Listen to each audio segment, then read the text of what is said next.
A tiny garden, once a peaceful refuge, now haunted by ghosts and memories. 5 years ago, 19 frightened children and their mothers were lined up against this wall. They were sprayed with machine gun fire. The sound was deafening, the carnage unimaginable. She was 13 years old. Everything in her life was shattered. So my brother, who was leaning in my feet, and he was shot in his head. And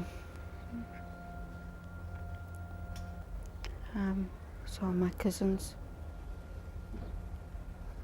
my grandmother, my auntie, my dad's auntie, daughter-in-law.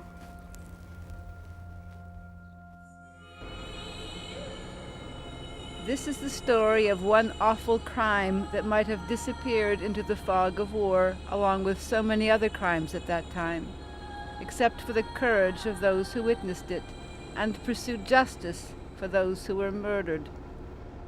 I was hoping so much about my mom and my oldest brother, because I didn't get to see them in the garden because they were right behind me, so I couldn't turn behind to look at them. And I was just always hoping they'd be alive. Saranda Bogujevci and 4 of her cousins miraculously survived the garden massacre.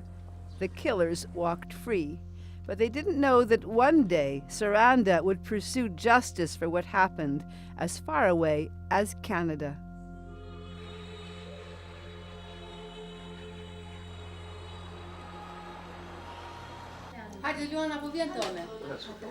Saranda is now 18 years old. She and her remaining cousins live in Manchester, England.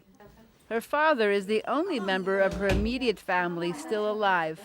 Her uncle and her father had fled into the forest on the day of the massacre, thinking only the men were in danger. Saranda's brothers, her mother, her cousin Nora, her grandmother, and family friends were all murdered. These are the pieces of their life left from the events of 5 years ago.